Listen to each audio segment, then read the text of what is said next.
Hi, I'm Emily with Burke Community Church, and I just want to share what God is teaching me currently. I'm reading through Isaiah, and it's just been really interesting because Isaiah was written shortly after, I believe, the northern kingdom was captured by the Assyrians, and shortly before the southern kingdom, where Isaiah mostly talked and prophesied, was the southern kingdom right before they were captured by the Babylonians and taken into exile.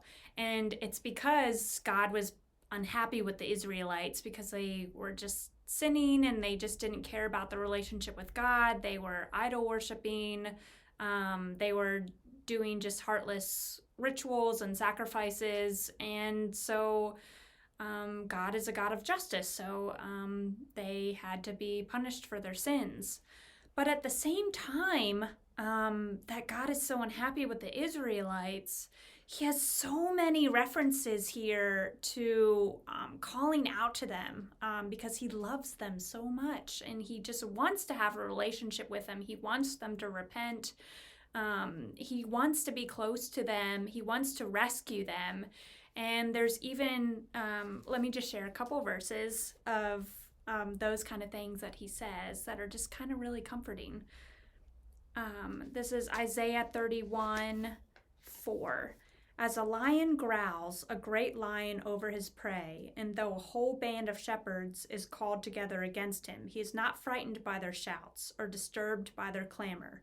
So the Lord Almighty will come down and do battle on Mount Zion and on its heights. Like birds hovering overhead, the Lord Almighty will shield Jerusalem. He will shield it and deliver it. He will pass over it and will rescue it.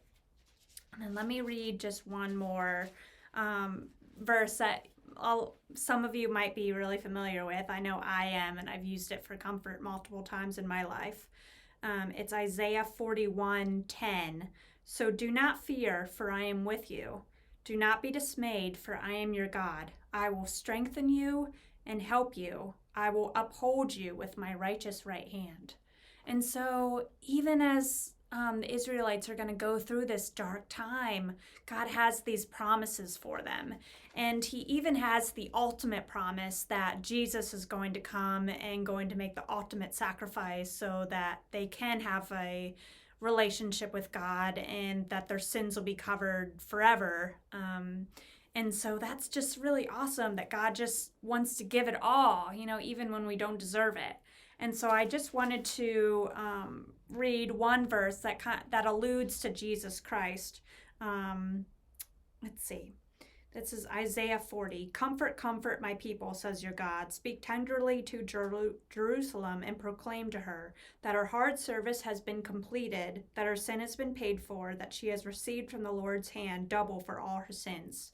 A voice of one calling, in the desert prepare the way for the Lord, make straight in the wilderness a highway for our God. And that's just one reference to Jesus Christ. So just the lesson that I take away is it doesn't matter, just that we're sinful. God just really loves us and desires to have a relationship with us and is willing to just reach out and sacrifice it all to have that with us.